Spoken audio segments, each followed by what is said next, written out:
This channel does not promote any violent, harmful, or illegal activities. All content provided by this channel is meant for an educational purpose only. East Timor মতো বাংলাদেশেরও একটা অংশ নিয়ে তারপরে Chittagong, Myanmar, এখানে একটা খ্রিস্টান state বানাবে, বে অফ বেঙ্গলে একটা ঘাঁটি করবে। তার কারণ হচ্ছে যে বে অফ বেঙ্গল এবং ভারত মহাসাগর এখানে প্রাচীনকাল থেকে ব্যবসা বাণিজ্য চলে, আর এই জায়গাটায় কোনো রকম কোনো কন্ট্রোভার্সি নাই। এখানে কিন্তু কোনো কারো ওরকম দ্বন্দ্ব নাই, কারণ ভারত মহাসাগর এবং আমাদের বে অফ বেঙ্গল ভারত মহাসাগরের মধ্যেই একটা উপসাগর, এটা সারা প্রাচীন যুগ থেকেই ব্যবহার করা হচ্ছে। এই জায়গাটার উপরে অনেকেরই নজর, তো সেটা আমি হতে দিচ্ছি না, এটাও আমার একটা অপরাধ। কারণ এখানে এয়ারবেস করে কার উপর হামলা করবে, যদি একটা দেশকে দেখানো হয়, কিন্তু সেটা তো না, আমি তো জানি আরও কোথায় যাবে। 2024 সালের 23শে মে গণভবনে মার্কিন যুক্তরাষ্ট্রের প্রতি ইঙ্গিত করে এমন মন্তব্য করেছিলেন সাবেক প্রধানমন্ত্রী শেখ হাসিনা। এই মন্তব্য দেওয়ার 3 মাস 13 দিনের মাথায় ছাত্র জনতার গণ আন্দোলনে আওয়ামী লীগ সরকারের পতন হয়। শেখ হাসিনা ভারতে আশ্রয় নিতে বাধ্য হয়। শেখ হাসিনা সরকারের 8 মাস পর সম্প্রতি গৃহযুদ্ধের মধ্যে থাকা মিয়ানমারের রাখাইনে ত্রাণ সহায়তা পৌঁছানোর জন্য শর্ত সাপেক্ষে মানবিক করিডোর দেওয়ার বিষয়ে সরকার নীতিগতভাবে সম্মত হয়েছে, এমনটি জানিয়েছে অন্তর্বর্তীকালীন সরকারের পররাষ্ট্র উপদেষ্টা মোহাম্মদ তৌহিদ হোসেন। তার এই বক্তব্যে উদ্বেগ প্রকাশ করেছে বিএনপি, জামায়াত, এনসিপি সহ বিভিন্ন রাজনৈতিক দলের নেতারা। দেশে সক্রিয় রাজনৈতিক দলগুলোর সঙ্গে আলোচনা না করে রাষ্ট্রীয় নিরাপত্তার সঙ্গে সম্পর্কিত গুরুত্বপূর্ণ একটি ইস্যুতে অন্তর্বর্তী সরকার কিসের ভিত্তিতে এবং কোন প্রক্রিয়ায় মানবিক করিডোর প্রদানের সিদ্ধান্ত নিচ্ছে সেই প্রশ্নও তুলেছেন অনেকেই। শেষ পর্যন্ত শেখ হাসিনার মন্তব্য সত্যি হচ্ছে কিনা সেটা নিয়েও দেশজুড়ে গুজব গুঞ্জন শুরু হয়েছে। বিশ্লেষকরা অবশ্য বলছেন, প্রভাবশালী পশ্চিমা কয়েকটি দেশ দীর্ঘকাল ধরেই বাংলাদেশের কাছে এমন একটি করিডোরের পরামর্শ বা প্রস্তাব দিয়ে আসলেও রাজনৈতিক সরকারগুলো ভূরাজনৈতিক দিক বিবেচনায় তাতে কখনো সায় দেয়নি। ভূরাজনৈতিক বিশ্লেষক প্রফেসর নাজবুল আহসান কলিমুল্লাহ সাংবাদিক মঞ্জুরুল আলম পান্নার সঙ্গে তার মানচিত্র অনুষ্ঠানে এক বিস্ফোরক মন্তব্য করেছেন। দীর্ঘ সাক্ষাৎকারে তিনি বলেছেন, রাখাইনে এই মানবিক করিডোরের আড়ালে লুকিয়ে আছে ইসরায়েলে এক ভয়াবহ ষড়যন্ত্র, বলতে যেতে পারে দেশের মানচিত্র। এই জন্যে যে ইসরায়েলকে আমি অভিহিত করি মিনি জাতিপুঞ্জ হিসাবে। পৃথিবীর সকল ভাষা, সকল দেশের নাগরিকেরা ইসরায়েলে বসবাস করে এবং তাদের স্টেক আছে সকল দেশে। তো ফলে আপনার এখানে আরেকটা মাত্রা যুক্ত হয়েছে। 2700 বছর আগে আসিরীয় আপনার পারসিকিউশনের সম্মুখীন হয়ে ইসরায়েলাইটদের যে মোট 12টা গোত্র বা ট্রাইব, তার মধ্যে 10টি হারিয়ে গিয়েছিল। তার মধ্যে একটি সেই আপনার লেভেন্ট থেকে আপনার পদব্রজে হাঁটতে হাঁটতে এসে থিতু হয়েছে আমাদের প্রতিবেশী রাজ্য মিজোরাম এবং মণিপুরে। এবং মিসেস গোল্ডা মেয়ার যখন প্রাইম মিনিস্টার, তখন তার সমীপে তারা পত্র লিখে জানান দিয়েছে যে ইসরায়েলের কনস্টিটিউশন অনুসারে তাদের অধিকার আছে ইসরায়েলের পাসপোর্ট পাওয়ার, সুতরাং এই বিষয়ে তিনি যাতে আশু পদক্ষেপ গ্রহণ করেন। অ্যাকর্ডিংলি মিসেস গোল্ডা মেয়ার ইসরায়েলের যিনি প্রধান ধর্মযাজক চিফ রাবাই, তাকে পাঠিয়ে দেন আইজলে। তিনি এসে সরজমিনে তদন্ত করে রায় দেন যে এদের দাবি সঠিক, এরা আমাদের সেই বনি মানাসা যে ট্রাইবটা হারিয়ে গিয়েছিল তাদের উত্তরসূরি বা ডিসেন্ডেন্ট বা বংশধর। তারপর ইসরায়েল যে ব্যবস্থাটি করে, ভারত যেহেতু বিষয়টা পছন্দ করবে না খুব একটা, আমাদের যেমন হিজরত বলে একটা টার্ম আছে, তারা বলে থাকেন আলিয়া, অর্থাৎ ব্যাক টু রিটার্ন, ফিরে আসা। তো সেইটি প্রয়োগ করে আপনার প্রায় 12,000 মিজো তারা নেপালের রাজধানী কাঠমান্ডুতে যে নিয়ারেস্ট ইসরায়েলি দূতাবাস আছে লাজেম পাট এলাকায়, সেখানে দ্বারস্থ হন এবং সেখান থেকে কাঠমান্ডু এয়ারপোর্ট ধরে আল এল ইসরায়েলের যে জাতীয় পতাকাবাহী বিমান বহর, তা দিয়ে বেন গুরিয়ন যে এয়ারপোর্ট আছে তেল আবিবে, সেখানে এসে উপনীত হন। 12,000 নেওয়ার পরে তারা ভাবলো যে এবার ক্ষান্ত দেওয়া ভালো, কারণ আপনি খুব ভালো করে জানেন ইসরায়েলের স্ট্র্যাটেজিক ডেপথ নাই, পরিসরের ছোট একটি দেশ। তো সুতরাং তাদের তখন মাথায় চিন্তা হয়তো আসলো যে সেকেন্ড ইসরায়েল রচনা বা তৈরি বা সৃজন করা যায় কিনা, যেহেতু হিস্টোরিক্যালি তারা এই এলাকায় বসবাস করছে এবং সেটা ল্যান্ডলকড যদি হয় সার্ভাইভ করবে না, তাদের সি অ্যাক্সেস দরকার। এবং সেই জন্য আমাদের বাংলাদেশের বান্দরবান তারপর কক্সবাজার জেলা, মিয়ানমারের রাখাইন প্রভিন্স যদি এর অন্তর্ভুক্ত করা না যায় তাহলে সি অ্যাক্সেস নিশ্চিত করা যাবে না। তো ফলে সেই লক্ষ্যে তারা 80-র দশকে একজন প্রফেটকে পাঠায়, নাম মেনলে। তিনি আইজল থেকে এসে আমাদের বান্দরবন জেলায় একটি নতুন ধর্ম প্রবর্তন করেন, নাম হচ্ছে ক্রামা। এই ক্রামা ধর্ম হচ্ছে combination of Judaism, Christianity and Buddhism. এবং তিনি প্রথমবারের মতো এই যাদেরকে বাংলায় আমরা মুরং বলি এবং তারা দাবি করে ম্রো এবং তাদের নিকটতম আত্মীয় গোত্র হচ্ছে খুমি, এই দুই গোত্রের মধ্যে এই ধর্ম তিনি সম্প্রচার করেন। করে এটা একটা নন লিটারেট সোসাইটি ছিল, এদের কোনো বর্ণমালা ছিল না, তিনি সেই বর্ণমালা প্রদান করেন এদেরকে দিয়ে। ব্যাপকভাবে দীক্ষিত করার পর তিনি হারিয়ে যান, বলে যান যে তিনি আবার ফিরে আসবেন, তারা যেন স্টিক করে এই প্র্যাকটিস গুলোতে। ইতিমধ্যে সংখ্যায় বাড়তে বাড়তে আপনার ব্রো এবং কুমিরা কিন্তু প্রায় মারমা যে জাতি সত্তা আছে তাদের কাছাকাছি চলে আসে।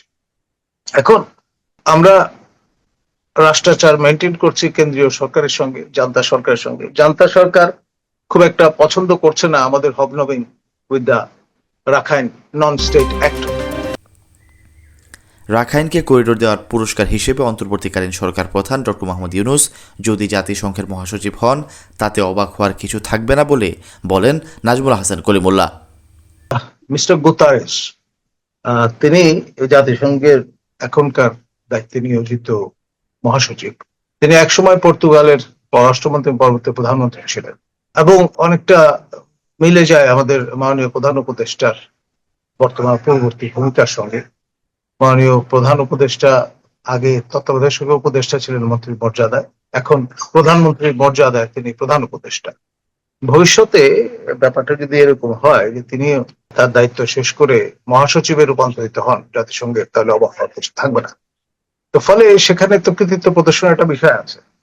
আপনি যে একটা পুরস্কার পাবেন বা ডিভিডেন্ড আপনাকে দেওয়া হবে, কেন পারফর্ম করতে পারতে হবে। শুধুমাত্র দেশের গণ্ডিতে করলে তো হবে না, আন্তর্জাতিক ভাবেও সেটা আপনার মুশিয়াটা দেখাতে হবে। তো ফলে নিকটতম প্রতিবেশী রাষ্ট্র যেটা নিয়ে এত হইচই এবং তার যে আপনার সন্নিহিত তা অন্তর্ভুক্ত যে এলাকা রাখাইন, যেটা আরাকান বলে পরিচিত, সেখানটায় যদি আপনার গ্রাউন্ড রিয়ালিটি যা সেটা কাজে লাগিয়ে আরো যদি শক্তপোক্ত করে দেওয়া যায় এই নন স্টেট এন্টিটিকে, এখন 90% এলাকা তাদের নিয়ন্ত্রণে আছে, সেটা যদি শতভাগ করে দেওয়া যায় তাহলে সেখানে সুবিধা হলো আপনার এই নন স্টেট অ্যাক্টরটাকে স্টেট অ্যাক্টর হিসেবে স্বীকৃতি প্রদান করার সুযোগ থাকে। এবং যেহেতু নিকটতম প্রতিবেশী বাংলাদেশই হতে পারে, যেমন ইসরায়েল বাংলাদেশকে প্রথম স্বীকৃতি দিয়েছে, সেরকম এই দাবিদার তারা হতে পারে, এরকম একটি সম্ভাবনা আছে। আর আরেকটা বিষয় সেটা হচ্ছে সম্প্রতি যেটা রিভিলড হয়েছে সেটি হচ্ছে টেকনাফের উত্তরে শিলখালি বলে যে মৌজা আছে, যেটি আমাদের আর্টিলারি রেঞ্জ বলে ডেজিগনেটেড, সেখানটায় আপনার ওই যে হিউম্যান করিডোর যেটি আহ্বান সংস্থাপনের জন্য জানিয়েছেন মিস্টার গুতারেস, সেটি কায়েম করার লক্ষ্যে আপনার এখানটায় যদি লজিস্টিক সাপোর্ট বেস তৈরি করা হয় তাহলে সেটা হবে কনভিনিয়েন্ট এবং খুব বেশি দূরে নয় আপনার নাফ এস্টুয়ারি থেকে। তো সেই লক্ষ্যে ইতিমধ্যে কাজ শুরু হয়ে গেছে। মানবিক করিডোর দেওয়ার বিষয়ে কড়া প্রতিবাদ জানিয়েছে বিএনপি। দলটির মহাসচিব মির্জা ফখরুল ইসলাম আলমগীর বলেছেন, সরকারের উচিত ছিল, দায়িত্ব ছিল এই বিষয়টি নিয়ে সব রাজনৈতিক দলের সঙ্গে কথা বলা। এই ধরনের সিদ্ধান্তে দেশের স্বাধীনতা, সার্বভৌমত্ব হুমকির মুখে পড়তে পারে বলেও আশঙ্কা প্রকাশ করেন বিএনপি মহাসচিব। সোমবার রাতে বিএনপির নীতি নির্ধারণী পর্ষদ স্থায়ী কমিটির এক জরুরি বৈঠক অনুষ্ঠিত হয়। বৈঠকে স্থায়ী কমিটির সদস্যরা একমত হয়েছে যে গৃহযুদ্ধে জর্জরিত মিয়ানমারের রাখাইনে ত্রাণ সহায়তা পৌঁছানোর জন্য মানবিক করিডোর দেওয়ার মতো নীতিগত সিদ্ধান্ত কোনো অনির্বাচিত সরকার নিতে পারে না। এর সঙ্গে দেশের নিরাপত্তা, স্থিতিশীলতা এবং ভৌগোলিক অখণ্ডতার প্রশ্ন জড়িত। তাই এই ধরনের স্পর্শকাতর বিষয়ে সিদ্ধান্ত নেওয়ার আগে দেশের রাজনৈতিক দলগুলো সহ জাতীয় নিরাপত্তা সংশ্লিষ্টদের সঙ্গে সরকারের আলোচনা করা উচিত। সেটা হয়নি। সংশ্লিষ্ট সূত্র জানায়, বৈঠকে সিদ্ধান্ত হয় এই ইস্যুতে সরকারকে চিঠি দেবে বিএনপি। প্রয়োজনে সমমনা রাজনৈতিক দলগুলোর সঙ্গে আলোচনা করবে, প্রয়োজনে রাজনৈতিক চাপ তৈরি করবে সরকারকে এমন পরিকল্পনা থেকে সরিয়ে আনতে। বিএনপি সরকারকে সতর্ক করবে যে এমন পদক্ষেপ বাংলাদেশকে ফিলিস্তিনের মতো যুদ্ধক্ষেত্রে পরিণত করতে পারে। মানবিক করিডোরের বিষয়ে সরকারের কাছে পরিষ্কার ব্যাখ্যা দাবি করেছে জামায়াত ইসলামী। রাখাইনের সঙ্গে মানবিক করিডোরের বিষয়টি স্পষ্ট নয়। এই বিষয়টি যাদের সামনে স্পষ্ট করা দরকার, কারণ এর সঙ্গে অনেক নিরাপত্তা বিষয় জড়িত থাকতে পারে।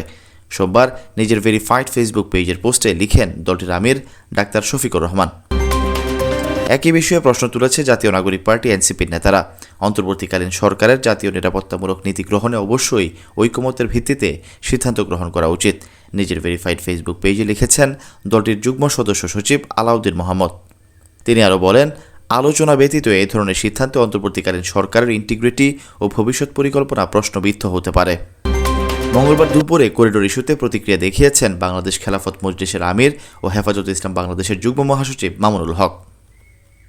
বাংলাদেশকে ব্যবহার করে সাম্রাজ্যবাদী শক্তি তাদের এজেন্ডা বাস্তবায়ন করবে। দেশপ্রেমিক শক্তি হিসেবে হেফাজতে ইসলাম কোনোভাবে এটি সমর্থন করে না। এর নিন্দা জানাই, আমরা এর প্রতিবাদ জানাবো, বলেন মামুনুল হক।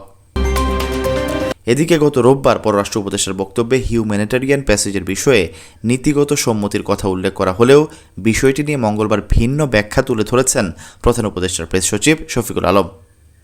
তিনি বলেছেন, আমরা এটা স্পষ্টভাবে বলতে চাই যে সরকার তথাকথিত মানবিক করিডোর নিয়ে জাতিসংঘ অথবা অন্য কোনো সংস্থার সঙ্গে আলোচনা করেনি। রাখাইন রাজ্যে যদি জাতিসংঘের নেতৃত্বে মানবিক সাহায্য দেওয়া হয় তাহলে বাংলাদেশ লজিস্টিক সাপোর্ট দিতে রাজি হবে। এটাই আমাদের অবস্থান। এদিকে জাতীয় নিরাপত্তা উপদেষ্টা ও প্রধান উপদেষ্টার রোহিঙ্গা সমস্যা বিষয়ক হাই রিপ্রেজেন্টেটিভ খলিলুর রহমানের অফিস থেকে জানানো হয়েছে, আমরা মিয়ানমারের মাটিতে ঢুকব না। যতটুকু সহায়তা দেওয়ার বাংলাদেশের ভেতরেই দেওয়া হবে। এছাড়া দেশের স্বাধীনতা সার্বভৌমত্ব হুমকির মুখে পড়ে এমন কোনো সিদ্ধান্ত নেওয়া হবে না বলেও জানিয়েছেন কর্মকর্তারা। প্রসঙ্গত, আরাকান বিদ্রোহীদের নিয়ন্ত্রণে আসার পর গত বছর 14 ডিসেম্বরে ঢাকা বিশ্ববিদ্যালয়ে রোহিঙ্গা সংকট ও আঞ্চলিক নিরাপত্তা বাংলাদেশের প্রাসঙ্গিক বিবেচনাসমূহ শিরোনামের একটি আলোচনা সভায় ভার্চুয়ালি দেওয়া বক্তৃতায় প্রধান উপদেষ্টার রোহিঙ্গা সমস্যা ও অগ্রাধিকারপ্রাপ্ত বিষয়াবলী সংক্রান্ত বিশেষ প্রতিনিধি খলিলুর রহমান আরাকান আর্মির সাথে যোগাযোগের একটি ধারণা দিয়েছিলেন। ওই আলোচনা সভাতেই সশস্ত্র বাহিনী বিভাগের সাবেক principal staff officer lieutenant general অবসরপ্রাপ্ত মাহফুজুর রহমান মিয়ানমারের সঙ্গে সম্পর্ক ভালো করার জন্য ব্যবসা বাণিজ্য করা ও মানবিক করিডোর খোলার প্রস্তাব দিয়েছিলেন।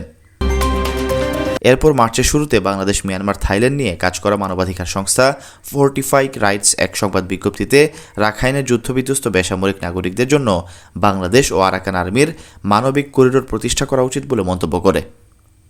এর কয়েকদিন পরেই জাতিসংঘ মহাসচিব আন্তোনিও গুতারেস ঢাকায় আসেন ও রোহিঙ্গা ক্যাম্প পরিদর্শন করেন। তখন রাখাইনে মানবিক সহায়তার জন্য একটি করিডোর চালু করতে বাংলাদেশের কাছে প্রস্তাব দেয় জাতিসংঘ।